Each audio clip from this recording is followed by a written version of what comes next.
Chair. I entirely agree that we must do all we can to protect digital terrestrial television for as long as it's needed. As a former radio presenter, and also added free radio could do with the same future protection as well. Now, colleagues this afternoon have rightly made the case for the broadcasting medium. I want to make the case for the retailers, the engineers, the aerial installers, for the people who deliver, who set up, who explain. My family has been in this line of work for nearly a century. My brother Michael runs Radio Music Store in Bannockburn, helped by Pam and Logan.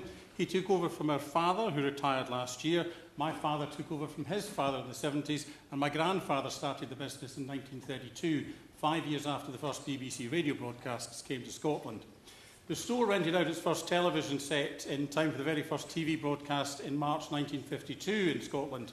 It was 7:30 at night. People were crowded around small, low-resolution screens to watch pictures of this place, the Houses of Parliament and the River Thames, were the first things to be seen. Only 2,730 television licences had been issued in Scotland at the time. By the 1980s, when I was a teenager helping out in the school holidays, televisions were everywhere. Rental remained popular because sets were costly and the analogue technology was forever blowing valves, tubes and circuits. But every town had engineers who could repair them. Most shops had back rooms that looked like laboratories, with people soldering components and bringing sets back to life. It was a skilled trade and it was common across the United Kingdom. Most of the businesses were small family-run shops. Many were part of RETRA, the Radio, Electrical and Television Retailers Association. Some were larger chains, but most were independents, rooted in their communities. And those communities were stronger for their presence. Today, it's a different picture. Fewer retailers cover larger areas. Many are part of Euronics, a cooperative of independent retailers, my brother's store amongst them, still embedded in their towns, but fewer in number and serving much larger areas. It is one thing to support the continued broadcasting of terrestrial signals, but what use is that if people cannot get hold of a television? What use is that if nobody is available to realign their aerial after a winter storm? What use is that if manufacturers insist you cannot set up a new set without connecting it to the internet first?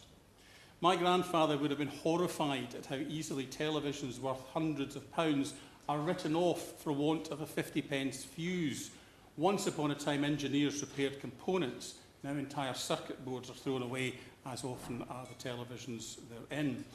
Right to repair legislation has gone some way to address this, but where we once had a network of engineers in most towns making a living, now we have a handful of larger companies, mainly in urban areas, and a patchwork of volunteer-run repair cafes. This is not just about nostalgia for a golden age of repair shops. It's about resilience. It's about making sure that older people, rural households and those without reliable broadband are not left behind.